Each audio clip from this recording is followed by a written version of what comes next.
I mean, silence is a broad word. Like, Sometimes you just need a break from all of it.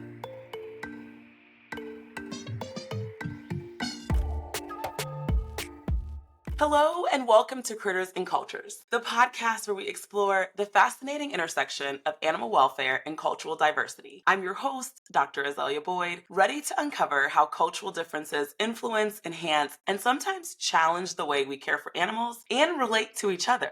Join us on this journey through global traditions, learning from diverse perspectives, and advocating for empathy and respect in all of our interactions. Now, guys, usually we explore this fascinating way that humans connect with animals. But today we're flipping the script a little bit. Instead of focusing on our relationship with animals, we're diving into our relationship kind of as animals and swinging into a world of movement, play, and inspiration with our guest, Victor Manuel. Victor, thank you so much for being on the show. Victor is the founder of Tarzan Movement, a revolutionary practice that inspires people to rediscover their playful primal side. Originally that's from Cuba, now based in Barcelona, Victor combines his cultural roots with a deep understanding of human movement to challenge stereotypes, ignite joy, and reconnect us with our most natural selves.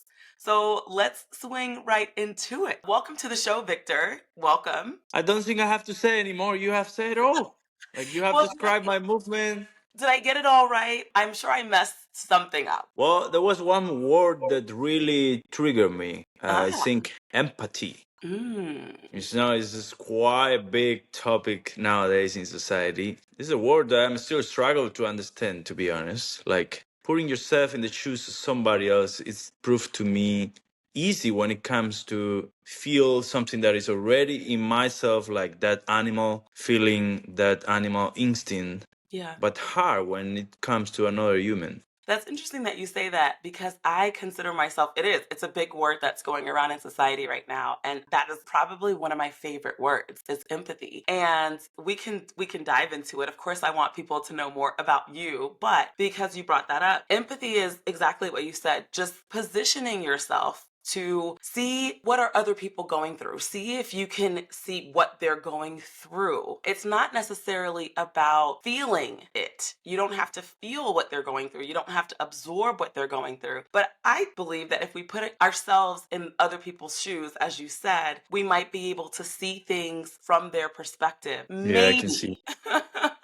Oh, It's yeah, tricky. I can see. Like, It's I tricky. do that. I do that. Okay. But for some reason, I saw that you have to feel it as much as they feel it. And I was like, hello, I'm not feeling what you're feeling. Otherwise, I would be in trouble just as much as you. But Right. hey, yes, we can join forces and figure out the shit together. I don't know Yeah. if we can I say I these things here. Yeah, I completely agree with that. So, okay, Tarzan Movement. I was so Yes. impressed with you. I saw a small docu-series that you had on YouTube. Tell us about Victor Manuel and how Tarzan Movement got started. All right, then we have to come back around 3 years for Tarzan Movement, 34 for Big. So I grew up on the skirts of Cuba, a small town, and ever since then, like, it's been a journey about keeping what the natural process of learning looks like in animals and the human animals, especially. I grew up as a free child, always playing out, even though there was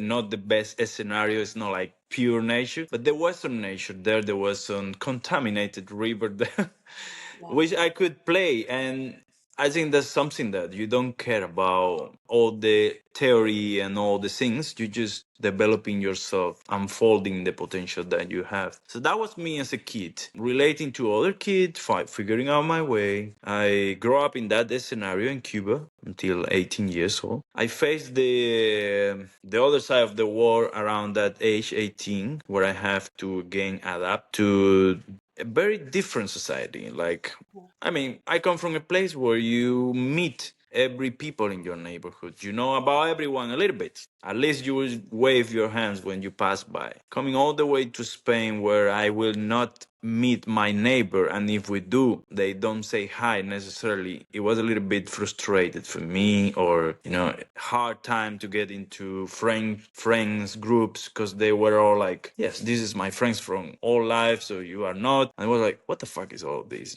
What is the human basic understanding? Where is all this attention that we can just have? Where is it? I don't see it. All I see is patterns and boxes here.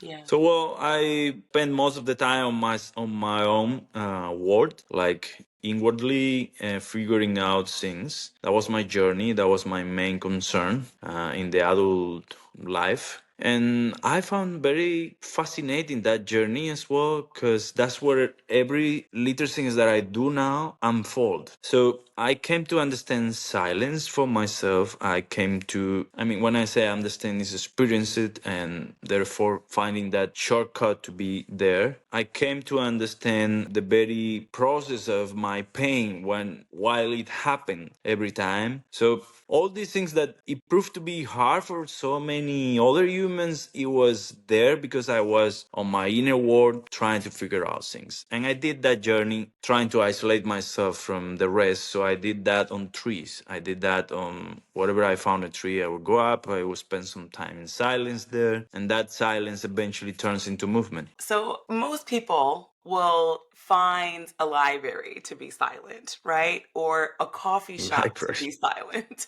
right? Wow. What made you connect with the tree? Why was the tree the spot? Well, silence is a broad word. Like, it's not just the absence of noise, it's the absence of a stimulation for me. And the humans is the most aggressive species so far for me. I can understand survival, instinct, aggressivity in nature. It all have a place to be. When it comes to humans, it just comes free. It's like you're not even survival, and you get it. Like, oh, okay, well done there. Yeah. So it comes in many subtle ways, and I think one of the most subtle ways is when you enter in a place full of people and you feel all the heavy judgments, and you feel also how you judge the others, and all of this becomes the noise. You see, it doesn't have like maybe that high tone like when you make put music or something, but it is definitely a source of energy that you are getting there, a source of stimulation. And I was looking for that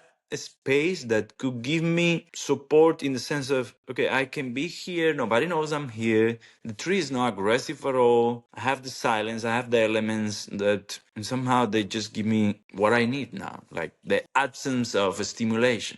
That's Yeah. all. That's all what I wanted, to reduce the full bunch of things that I have to figure out. So when I narrowed that thing, I just stayed with myself, which is not, it's not Right. very little. It's a lot. Yeah. I love that, because on this podcast, I think I shared with you a little bit ago that part of this podcast is supposed to really encourage people to not judge and remove their biases, right? And so this is work that we're doing because we're stimulated every day, and we're always judging, and we're always looking, and we're always observing. And so that was really important. It's like sometimes you just need a break from all of it. You need a break from judging. You need a break from, being judged as well, right? And just being Yeah. with yourself. And I grew up in New York City. Oh And in New man. York City, when you were saying people do not talk to you, or you don't wave at your neighbors or anything like that, mine was reversed. So in New York City, I grew up with no one saying anything. We walk by each other. We don't smile. We don't smirk. We don't do any of that, right? Ay, ay, ay. Then my family moved to the South. And so we live in Georgia now. And as soon as we moved into our neighborhood, I remember people just waving, and we were turning around looking like, who are they waving at? Right? Because it was, Why? why, who are they? Is it us? They don't know me. And so it's interesting to hear that cultural difference, how you grew up with your neighbors in Cuba with, your Cuban roots, and then how it's now changed to Barcelona, which is more like city life, and people are just kind of, Yeah. moving fast. Right. Yeah. But okay, so you found this space, you found this Hmm. tree, you found play, you found movement. And so then where did Tarzan Movement, how did you create that as because it's now a business, right? You train other Yeah. people to move. Can you give us a little bit more about what you do and how you Yeah. train? Well, right now it is like I'm starting the teacher training program. So it's becoming, you see, as where before it was me as an individual who embody the whole philosophy and the whole way of movement and what is the whole methodology was just me. I have been working into how transfer this in a way that other can facilitate as much as me the space for their clients to actually explore by themselves. So I have eliminated the figure of the authority, the teacher as a classical figure who the ones who knows, because here is like nobody knows. There is not the one who knows because we don't care about what you know or what the technique specific. It's more like facilitating an experience where the others, the process is learning, which is their birthright. Like they have this on them. This is their potential. You're just gonna make a trustful space for them. So I've been working in these programs. Now that's how the current state of Tarzan movement, growing as a message and not a messenger. Like me, I was the messenger for 3 years, going around the world, giving workshop, retreat, classes, all sort of modalities of training people. But overall, it's all coming from the intention of taking people out of their intellect to explore the other part of their potential. What is natural to all of them, observing, exploring, imitating, adapting, surviving. All of this comes without any intellect. All animals do this. But we have come up with the intellects and meanings and words and language, and now all we do is speaking and telling others what to believe, what to think, what to do. All this technical stuff is taking 100% of the space and not allowing the other potential to be as well. Right. So that's where all the conflicts, and then you just stop developing all this beauty that we all have. Because yes, we also have art and animal. Yeah, it might be a specialized animal who are able to think and transfer knowledge, but that's not the whole of it. That's not the only thing. So Right. that's my main work, bringing awareness with the trees, with the people, with this message, and allowing this experience to happen. Yeah. It all starts in Barcelona after pandemic time. Yeah. So I basically moved here, no money. I not that I come from a family that couldn't help me. I just took the decision. I want to be on my own. I need to start from zero. There was a tree that I remember here in Barcelona, friends. So though it was a city, for me it was like there are two elements that I make me come back here. That was a tree and a specific tree that I love it. It's a magnolia tree. It's always full of kids in the park. So it's like, okay, this is the tree, the school tree, we Yeah. call it. I love And that. then there was the friends. So I came here, started living in the streets, like recycling food, living from no money, sleeping in Recycled hammock. recycled foods? Yeah, like it's well known that in cities in general, maybe one third of the food that is produced is getting waste. It's part of the administration of the food is not that efficient in general. So all these excedents just go waste. And there is a large part, it won't be a large part of the people here, but there are people who survive here in recycled food. Where are we getting this recycled foods? So you have the supermarkets who have to every day put new stuff, right? Hmm. And then you have like these dates, those expiring, right? But even before the expiring, they throw the food out. It's crazy. So yeah, there was a friend of us, we were sleeping in the streets, who decides to be part of this recycling system, and we were living like this for months. Oh my gosh, that's amazing. Okay, so I Yeah. want to go back to this tree because I want people to understand if they took your class, I want to say you don't expect anything from people except for them to do what feels most natural to them. But I don't want to put words in your mouth, right? But when you were training and as you train trainers, what are you hoping that people do? Is there an animal that you want people to embody? Is it a monkey? Is it a chimpanzee? Where is the connection where you say get to your animal side by with the tree? Yeah, well, you have two things here. One thing is the animal side, we all have instincts are related to the capacity that we have to learn through observation, through exploration, through games, through surviving, through imitating. Those are capabilities we all animals have. It's not something humans only have, right? So Right. there is a shared component there. Now, when it comes to what I do, because I spent all this time in trees and I felt so connected to that, and I found my silence there, that's where people saw me the first time where I was moving. I was moving on trees and people felt like there's something special about how he moved in the tree, the freedom, the connection. So they were like, "Oh, can you teach us this?" And that's how it all started as a proposal of, "Okay, please teach us, and we like to move like that." Okay, let's do it.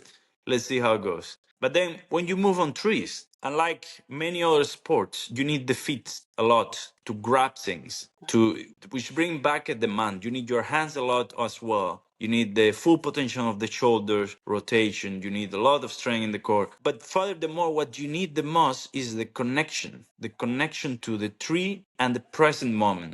You need an understanding of the present, that connection, to figure out what's going on when you feel fear. So it was so interesting because I always get fascinated before through the human to the human conscious. That was my thing. The tree was just an accessory to go there and find my inner peace space. Of course, I developed a relationship to the forest through these practices. But the main thing was the human mind, the human conscious, the so conflictive human conscious, so complicated. When I found my own space, my own way of relating to my fears, to relating to the silence, to the space, that was interesting that I could share this in a way where I'm not an authority, but rather a facilitator. You see that? Mm-hmm. So whenever you go to learn something nowadays, they will teach you either a technique or they will tell you what to believe or what to do and no no no no no. So it's more like absorbing from an authority and you are like,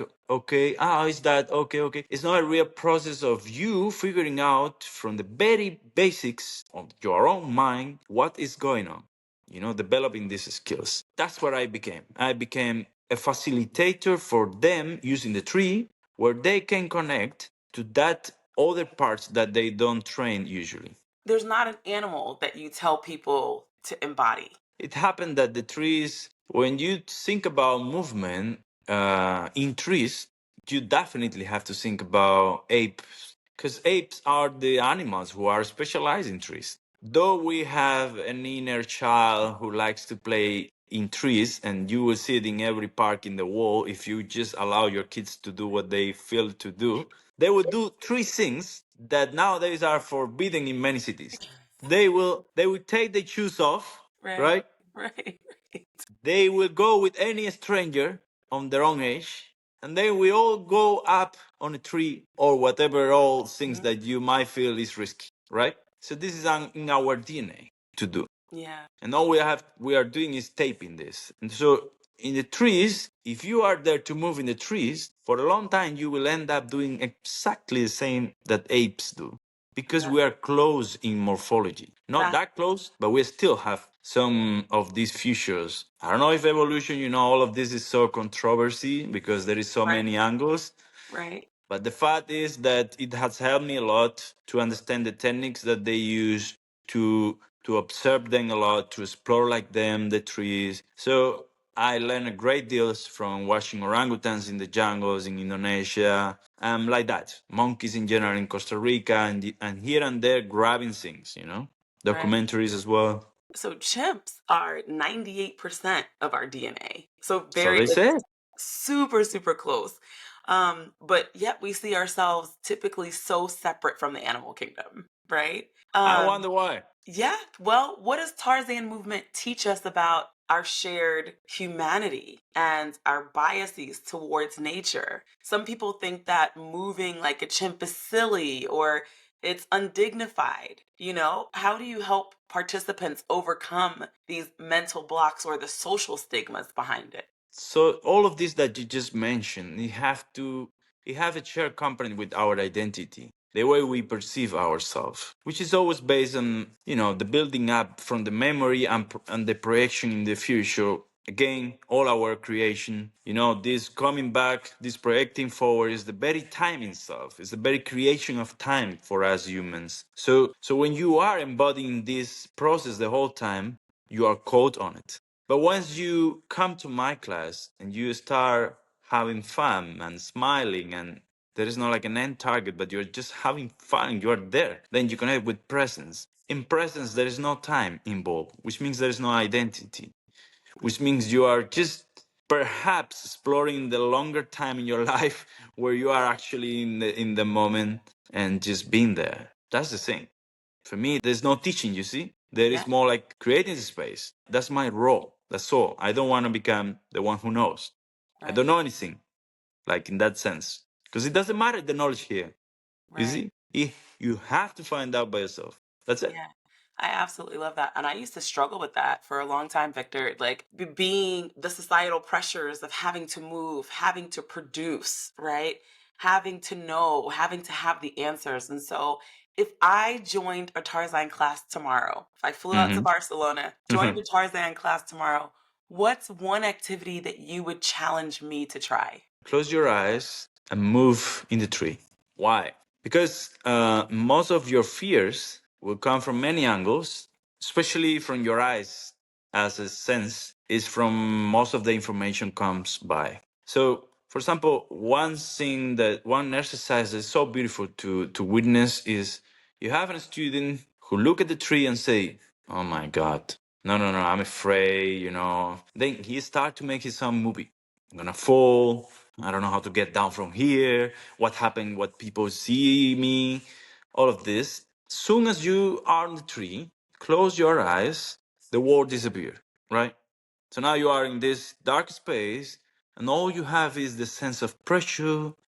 So the energy that you were spending all this process now start to be more into the actual feedback that you're getting from your arms and the tree. So you start having this inner world of sensations where you are actually all what is going on you is those sensations. So you become the sensation, and as the sensation is the feedback from the tree, you can pretty much say that you start to see the tree, you start to be in the tree. That's the only thing is happening for you. And from an outsider viewer, what you see is a person moving so slow, like in a slot. So it's moving so slow that it's like exploring with so delicacy, with so much touch and perception, the next step, and moving around, exploring his body, moving around the branches, and no fear, because Right. you're not even producing the set of ideas that require for you to build up the fear in the first place, you Yeah. know, Yeah. and then take over your body. I love So that. that will make you do that. Okay. Yeah.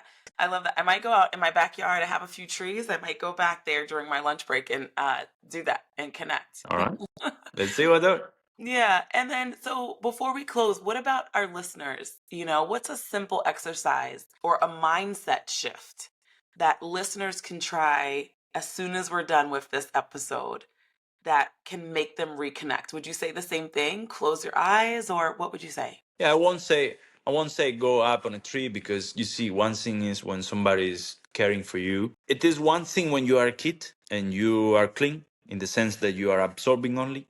But once you are full of things, and there is a different process because you have lost track for many years. So you really need somebody who is able to see you or take it slow, you see. I actually feel like a mind shift for let's say let's target somebody in the city, with the lifestyle, with the family, somebody who is already having some questions about how things go around, or the feelings are like contradictories and all.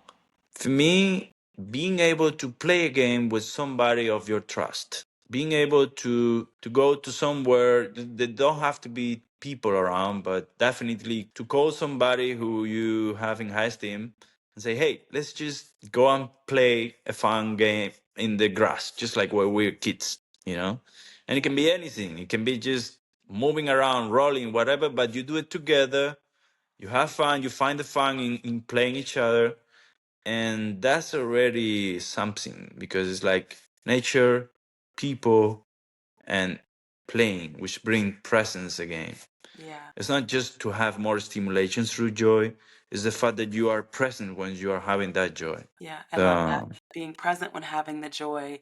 And I, because this podcast is so much about celebrating diversity and being unified as humans, right? I would think that, as you're saying that, I'm envisioning people of various backgrounds being able to accept each other and play with each other. Just like you said when you talked about the kids, right? yeah. The kids don't care if are white or black or Muslim or Buddhists, right? They just play, they enjoy company. And so I would encourage the listeners to tap into that as well, right? Play and have joy with people that, remove, maybe close your eyes, but remove the biases that Yeah, happen. exactly. Yeah, Yeah. remove the They biases. have no identity, the kids, so far. Like, they Yeah, start building up slowly. And that's why I allowed Zen. So it's the same way around. What stop us from seeing each other as equal is the very identity, you know? That's what yeah, makes you an independent being. Okay, and then you are protecting that, you see? yeah. So I have one final question for you today. If you could have dinner with a chimpanzee, what would you Oh, want to learn from them? she... oh my God. What would you want to learn from a Oh, chimpanzee? I would like to learn how to eat an apple without touching your hands. Like, they have a great skills moving their lips, where they're able to manipulate the food without the hands. Is amazing. Oh my goodness. Yeah. Okay, so you guys would probably spend a couple hours working on that together. Victor, thank you so much for joining the Critters and Cultures podcast. Is there any last words, parting words that you'd like to leave with our listeners today? Oh, nothing. I mean, I have felt welcome in this space, so I feel like you guys should definitely follow this girl around with this interesting topic that she's bringing up. Um, Also, if there is anything of these things that I share that actually resonate with you, do not hesitate to go and try this. I'm not trying to sell you anything. It is on all of us. So yeah, go and Perfect. figure out. Perfect. And Victor, I will make sure the show notes will have your information. I have a few friends that travel to Barcelona. I'm sure that they will be interested in joining or even learning about how to become a trainer. So I will make sure that the guests have all of that information. Thank you, All right. thank you, thank you so very much for joining. This has been such a pleasant conversation. Thank you for joining us on Critters and Cultures, everyone, where we explore the deep connections between humans, animals, and the world around us. Remember, every person has a story, every creature has a story, and every culture has its wisdom. Until next time, stay curious, stay compassionate, and keep discovering the wonders of our shared world. Thank you.